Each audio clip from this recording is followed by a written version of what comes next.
A little bird told me that you've been trying to get some abs, you know, like the actor's abs, like the fitness influencer abs, you know, some cheesy abs with the V line.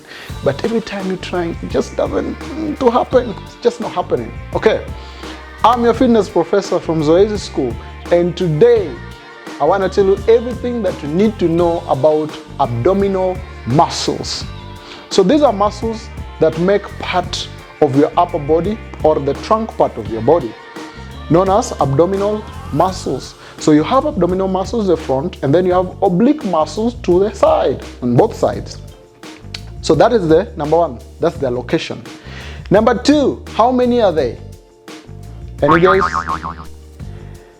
Everyone has a different number. There's some people who have 2, some people have 8, some people have 6, some people have 12, some people have 10, some people have 1. Not really 1, but some people just have to. So that number is not about how hard they train in the gym or the type of exercises that they're doing. That number is entirely genetics. Entirely genetics. If your dad had 4, most probably you have 4. If your dad had 2, most probably you have 2. Okay, so that is just genetics. That is not about any exercise or how you're training or what you're eating. And something else about the number is that you can't change the number. If you have 4, you'll forever have 4. This number is so stuck to the point that even when you do bodybuilding competitions, they don't really focus on the number. They just focus on how good they look, how big they are. Okay? Because apart from the number, you can actually make them bigger and more prominent by doing ab exercises. So when you're doing ab exercises such as sit-ups or toe taps or leg raises, what you have to make sure is that you're working with progressive overload. Consistently, you're adding the number, you're adding weight, hold a plate when you're doing your sit-ups, your crunches, you know, just add resistance. Because these muscles are just like any other muscle in the body. You also need to break the muscle fibers for them to restructure, for them to regrow. Okay, so progressive overload is a must. Don't just do 10 sit-ups the way you used to do 10 years ago, the way you used to do 15 years ago, still just doing 10 sit-ups. No, you should now be doing 20 sit-ups, 30 sit-ups, 40 sit-ups as you continue. So that is a must, progressive overload. Another thing that you have to know is that apart from how big they are or the number that you have, there is something called subcutaneous fat. This is the type of fat that is beneath your skin, and this is the type of fat that normally hides our abdominal muscles.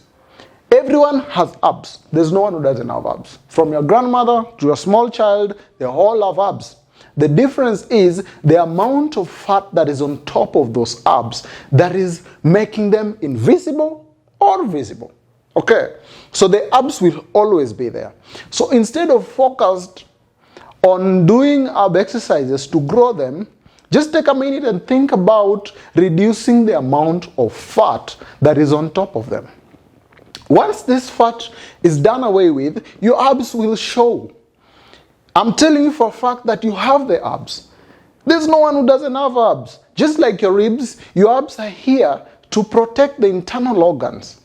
So you must have them. It's a natural feature, not unless you're not human, but you do have them since you are human.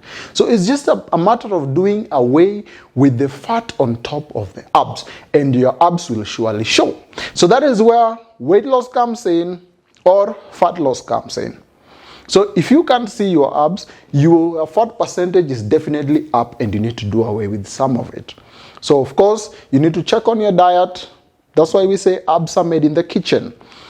Abs are not made in the gym. You can do 1,000 crunches and you still not see your abs. Because as much as they're getting bigger and stronger, underneath the fat, you'll never be able to see them. So you have to make sure that you're really keen with your diet. So you must have a clean diet. Okay, and then now you have to at least be able to train them here and there so that they can become bigger and become more prominent. So when the fat goes and you can be able to see them, at least there'll be some, some showable type of abs. So that's the reason why we are doing away with the fat, and that's the reason why we are also training them at the same time. So we're doing ab exercises and we are also cleaning our diet. So in the kitchen is where you'll be able to get your abdominal muscles. Okay, so we have talked about continuously training them and having progressive overload, and we have also talked about what? Cleaning your diet. So when it comes to training them, you have to know that we have two parts of your abdominal muscles. We have the upper abs and the lower abs. So when you're training, you have to make sure that you have exercises for the lower abs and exercises for the upper abs. Exercises for the upper abs are any exercise that is bringing the upper part of your body to the midline, such as crunches, sit-ups. Okay. Exercises for the lower abs are any exercise that is bringing your lower body to the midline, such as leg raises, toe taps, scissors. Okay, these are type of exercises that are going to put a lot of strain on the lower abdominal muscles. So as you grow your muscles, you need to make sure that they're uniform. You have the upper abs and lower abs. If you don't do this and you consistently train, you might notice that you have only upper abs or you only have lower abs. So that's the reason why it's important that you train both of those abs. Okay. So if you do this, you'll most definitely be able to see those abs in no time. I hope this video was helpful to you. See you on the next one. I'm your fitness professor from Zoezi School. Cheers.